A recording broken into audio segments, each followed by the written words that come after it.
Ndagushuhuje mwene data muvandimwe inshuti, ndagushuhuje kandi nkwakira hano ku kiganiro cy'ijambo ry'umunsi. Ijambo ry'umunsi tugiye gufatanya ni ijambo ry'ibyiringiro, ni ijambo ry'urukundo, ni ijambo ririmo amasezerano meza cyane Imana iguhaye umunsi wa none.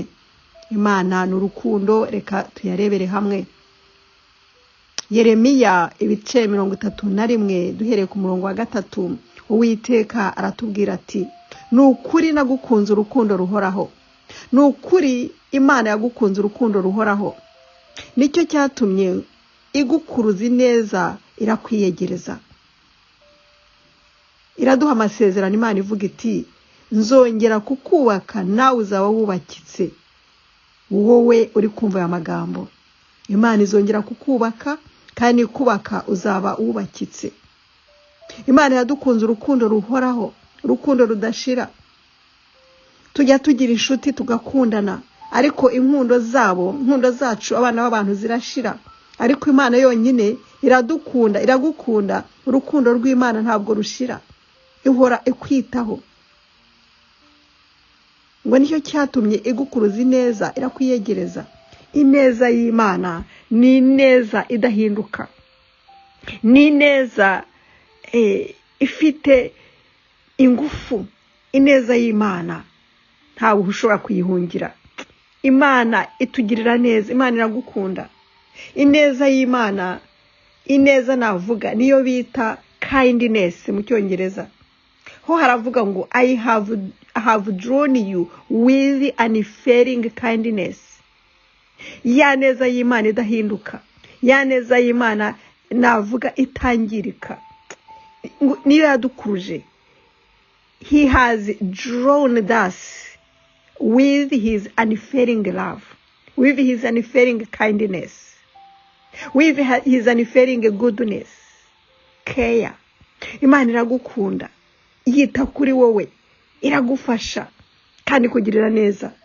Wowe wasenyutse, wowe hari ibyo wapungukiwe mu buryo bw'umwuka no mu buryo bw'umubiri busanzwe, ngo Imana igiye kukubakira, igiye kongera kukubaka nawe ubwawe.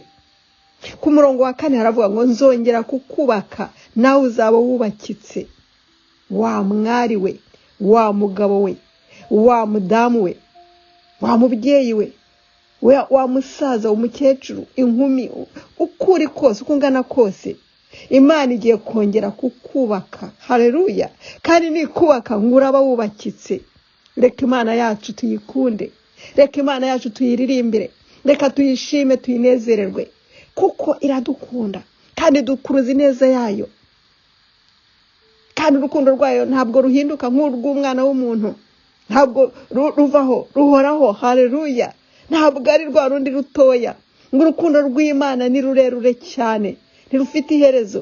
Ngo ni rugari, ntirufite iherezo, rurashinze rugeze hasi, ntabwo rufite aho rugarukira.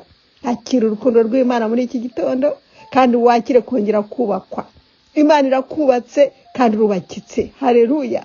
Wibyirengagize, byakire, akira uyu mugisha. Ngo izongera kukubaka nawe uzaba wubakitse. Wa mubyeyi we, wa mugabo we, wa mudamu we, wa mukobwa we, ukuri kose, uko ungana, akira kubakika n'Imana. Imana yongera kubatse kandi rubakitse. Reka tubyakire kandi dushima.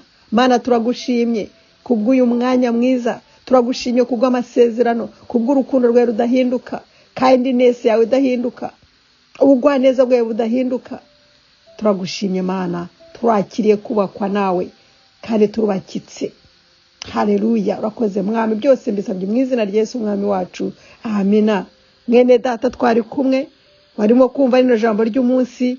Iri jambo ry'umunsi rigufashe kandi rigukomeze iteka ryose. Iri jambo ry'umwuka, iri jambo ry'Imana ni ijambo ry'umwuka wera, ni ijambo rifite imbaraga, ni ijambo ridaturutse ku mwana w'umuntu, ahubwo riturutse ku mbaraga z'Imana. Komeze ugirire ibihe byiza, tuzakomeza ubutaha. Kwifurije icyumweru cyiza, wari kumwe na Jose. Be blessed. I love you all. Bye bye.